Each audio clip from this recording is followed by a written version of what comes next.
Well, in a way, does that kind of generate almost a quasi-real-time unveiling of the progression of the character's life? So essentially, each step is is kind of as much as the character knows as much as the actor knows. I'd like to think it was like that, but you guys all busted us at certain points. Like, Evan busted me. You busted me. Not me, she busted you. Yeah. Jimmy busted me. Well, I mean, you let Come your on, now's your art chance show. to brag about how you broke me. What? You got spoiled. You figured things. Oh, well, I figured things out, Oh, yeah. I just started piecing it together and then kept coming up to you and certain people and looking at their reactions. I think I went up to you and I was like, I can't figure out who Wyatt is, and it's driving me crazy. And I've gone through everything, and I've looked at each person, and I'm like asking around to see if they've cast him yet. And I've turned over every rock except mine. Jonah, and he just laughed and shook his head and walked away. And I questioned it. I was like, oh, no, I'm on to something. We would all do that. Just try It's to. funny though, I actually felt like it was really altruistic of you guys not to tell us everything. Because as you've seen from watching the show, some of the storylines and the things that are happening to these characters are so huge, just trying to wrap your head around it. So as an actor, you just want to have enough to digest, you know, and like if we'd known everything, it would have been too much. Our minds would have been scrambled. So I actually felt like it was incredibly kind to just give us what we needed so that we could give everything to that section. And then when we're done with that, we move to the next moment. It was, and I don't know how you managed to control it so that we all had enough, but it was seamless. It was really seamless. I just went on Reddit. But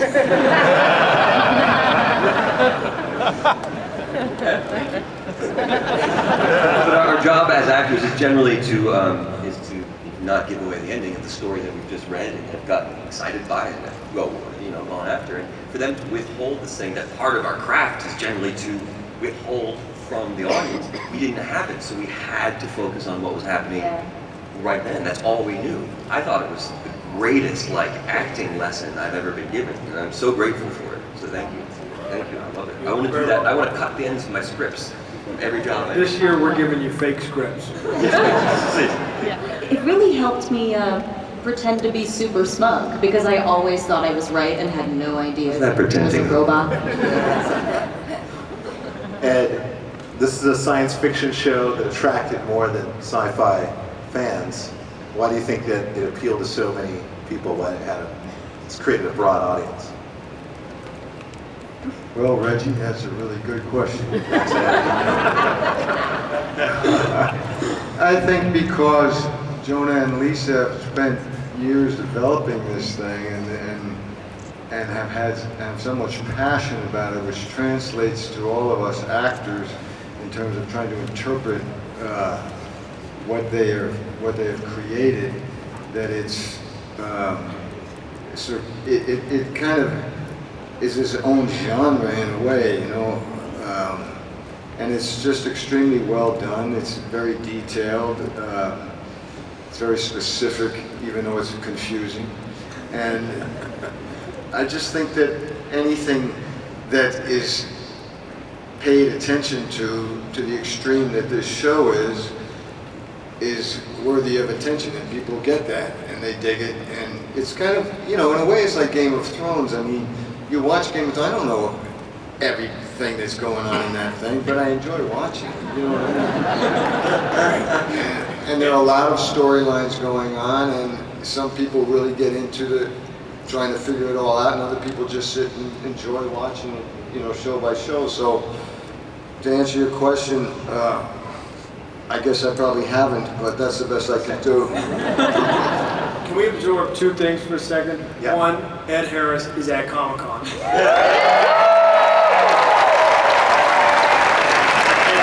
And two, Ed Harris is a Game of Thrones fan.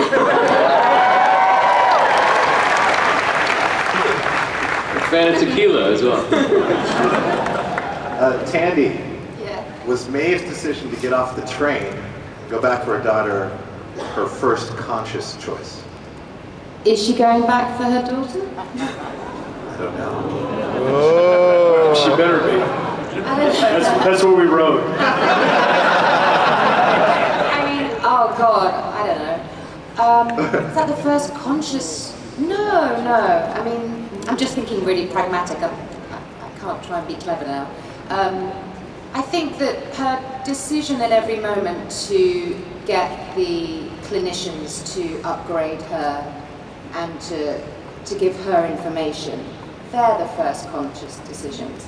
And at every break, at every moment when she discovers something new, she's breaking down, you know. So the conscious, and it's interesting that her conscious decisions come from chaos, come from things breaking down.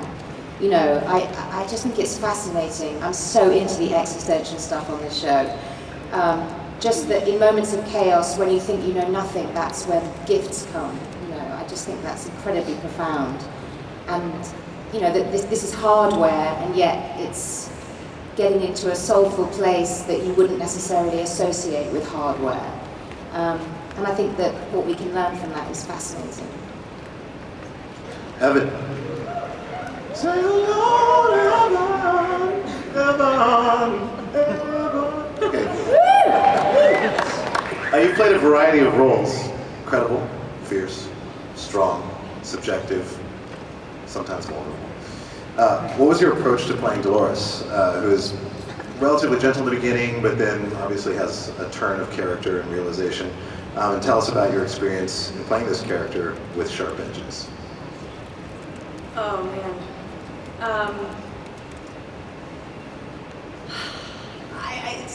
It's hard. It's almost hard to talk about it because I get really emotional because it working on the show changed my life in many different ways.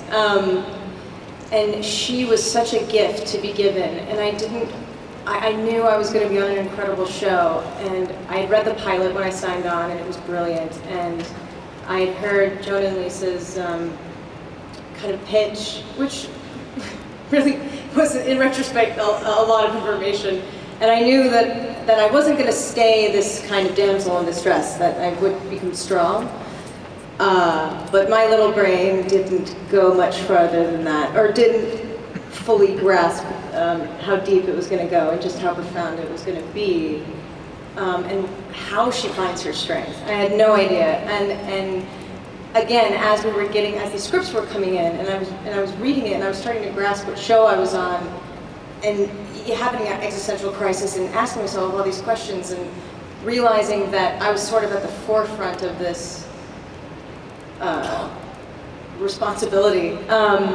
I almost had a panic attack. I think around the fourth episode, because I realized what was on my shoulders and was terrified, but then just got so excited, and I was so ready, and I believed in it so much, and I just threw myself in. And it really is, working on the show is an immersive experience. It's like going into the park because the sets are so massive, and everyone is a character and speaking differently and moving differently, and everywhere you look is a set, and it's unlike anything you've ever seen. So you really do fall into a kind of dream when you walk in, and I just loved the different layers of her. I loved working with the directors and with Jonah and Lisa, figuring out what this character was, because it's the first season. I mean, we all kind of were building a tone together and a kind of inventing a style that was really unique. And so finding that and doing those diagnostic scenes, you know, with Jeffrey, and then working on every beat, every moment, and everything that she's thinking, and all the different modes she's in, and finding different variations on that, and trying different things, and it's so fulfilling because, especially as women, and I don't know if this is true for men too, but a lot of times you feel like your wings have been clipped, and you're not being represented the way that you want to, and this was just like somebody had given me a condor wings, and I got to take off and fly, and I'm tearing up just talking about it because it's so important, and it's so important right now, And to be a part of that and to go on that journey with her and to learn things about myself and to put my own experiences into what she was going through and using that as a vehicle to walk through my own false reality or my own repressed memories or trauma and breaking through and coming out on the other side. I mean, it was just transformative and fun. I mean, good Lord, all these people are like family to me now. I mean, because we went on this crazy journey together, and what we're being called upon to do, and the emotions we have to conjure up, and because there was so much writing on it, we just gave everything. I would drive home covered in bruises and blood, and be happy because it was for something amazing that meant something. So it was fantastic.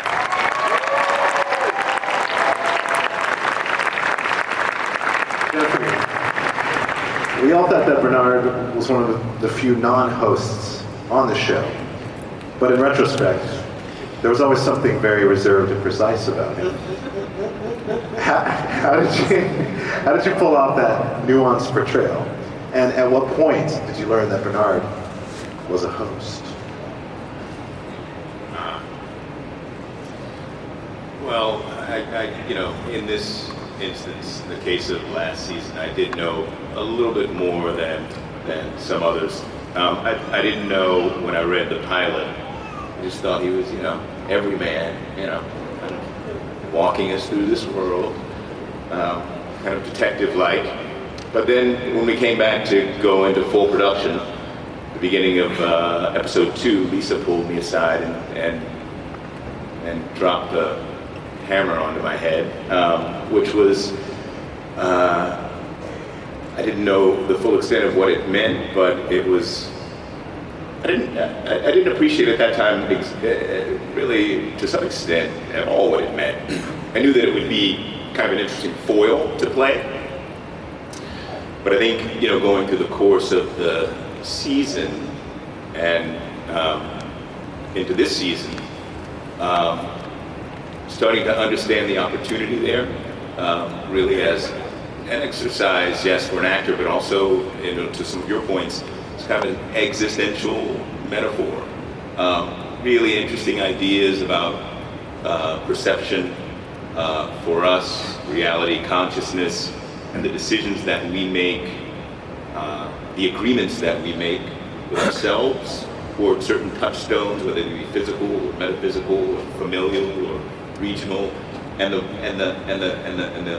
agreements we make with one another that determine, what it is we're doing right now. And I didn't sleep last night, so I have no idea what that is at the moment. I was filming until like 4:30 in the morning. But so I didn't know, very early on, and I'm still learning, I guess. Still learning exactly who Bernard is. Join me.